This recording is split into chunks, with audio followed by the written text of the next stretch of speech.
Hello guys, welcome to another episode of Clues, Cues and Reviews, and today we're bringing you the first review of Nanatsu no Taizai on this channel, 7 Deadly Sins. It's a manga I have been following for quite some time. I recently got up to date. I really want to do a review, so I got myself up to date and I picked a perfect time to start reviewing because things are really heating up.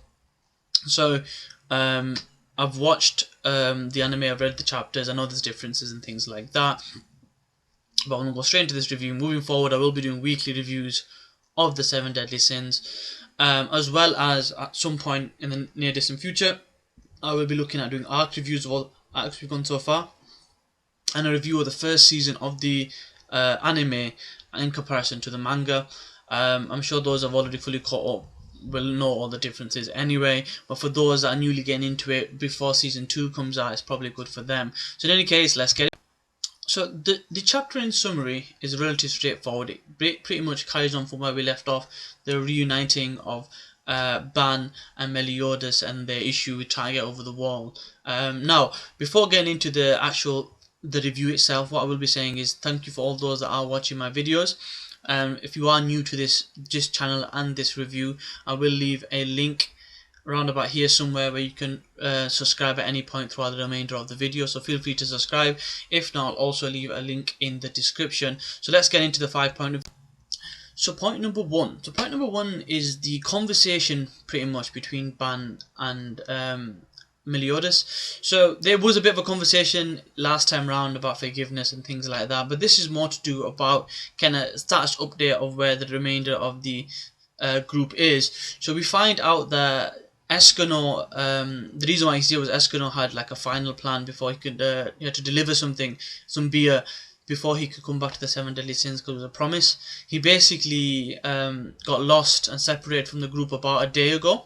So we get to know that Escano is in and about around in the area, so we know that as a plot device will play fruition later on down the line should there really be a need for it, being that at the moment he's meant to be the strongest one of them all, being that Meliodas isn't fully kind of got all his power back just yet, still kind of brewing, I guess. So that's important. We also find out that Elaine has separated from them about an hour ago, to which prompts Meliodas to say, do you want to go find her? He goes, no, she's fine. She got good company. He's meaning King and Jericho. So which prompts Ban to say, why don't you go after the princess? He goes, look, she's over the wall. Once we get through this, we'll be fine. That's point number one, which is important because we know that King and Escanor are in the area, so having as many of the 7 Deadly Sins together, bearing in mind who's on top of the fighting kind of stadium, you could say, for this place, are 2 of the 10 commandments. So having as many of the 7 Deadly Sins close together is helpful, right? So that's point number 1.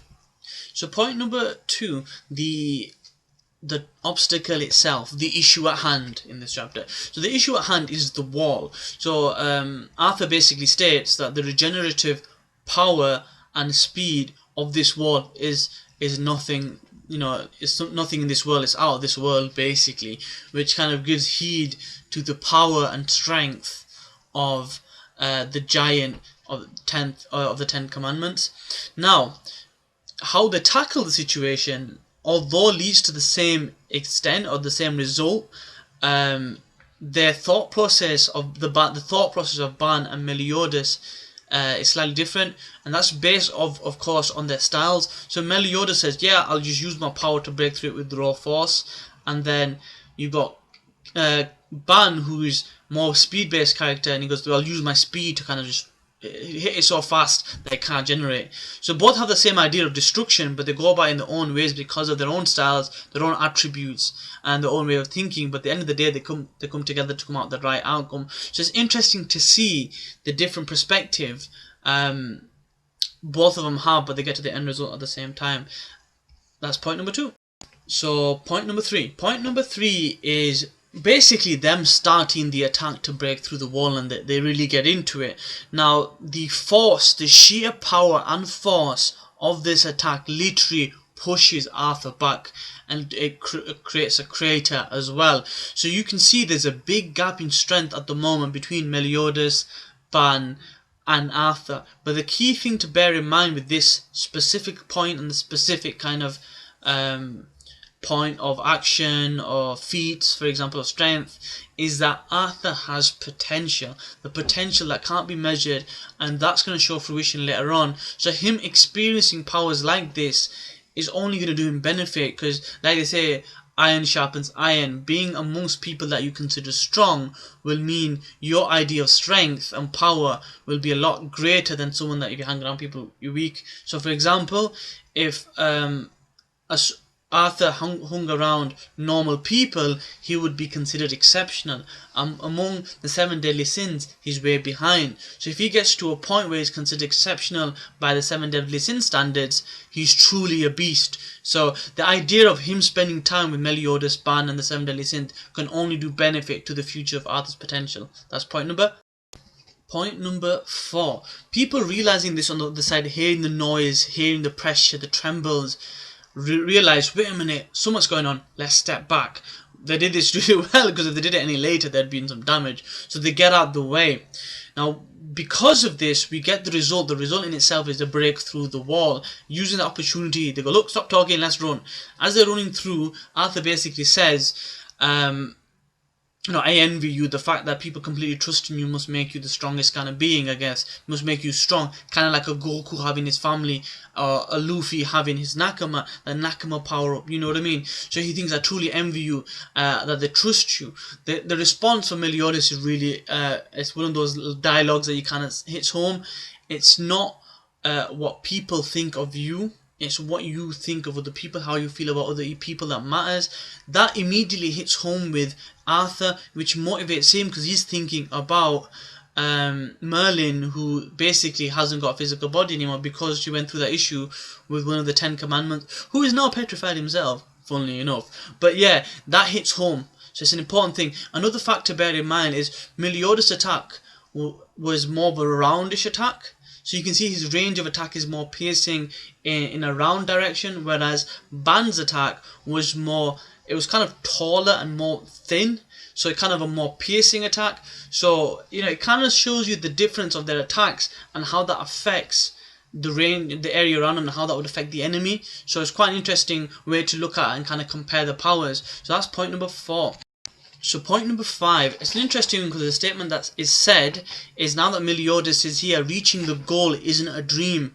To which Meliodas is surprised, his response is, yes, it's not a dream anymore, look in front of you. So they're powerful, the attack was so powerful that not only did it blow through the wall that separated Meliodas and the princess and their crew, but it actually blew through the next wall, which allows them to see the goal itself. That basically sets up the beginning of the battle. Now what's interesting with this is the people that were already there are looking at this hole, so they've been surprised by this, as well as the 2 of the 10 Commandments on top of the mount that is basically the stadium, so to speak. Now this kind of cuts short all this, going through the maze, which is an interesting point, in that they could have dragged that out, but they got straight to the point and the battle is going to ensue. Now what's interesting is, although the panel is relatively small, you can make out some of the characters. Now Matrona being a giant, a massive giant, you can see that straight away. Now what also you can see there, I believe it's Hendrickson, and the character that's the leader of, is it Dawn Raw, I believe it is? His name is Slayer, the one with the mask and the long kind of cleaver sword. He's also there. So they're going to be participants in this battle. What I'm looking forward to, or this contest, so to speak, what I'm looking forward to is to see the motivations of each of these individuals and the people we haven't seen, because we've been introduced to these new characters that really seem powerful, like that guy with the sword that literally cut through that big lizard, and there's a few other ones that are out there. So I can't wait to see the backgrounds of these people, B, the motivations of these people, and see how powerful they really are. We're only going to have to wait till next week. I cannot wait. Absolutely love this chapter. Relatively simple. I am going to give it an 8 out of 10. What are your thoughts, guys? Please leave your likes, comments, and your comments in the section below, or on Twitter or on Reddit. As always, please share it with your friends and subscribe. Cheers. Peace.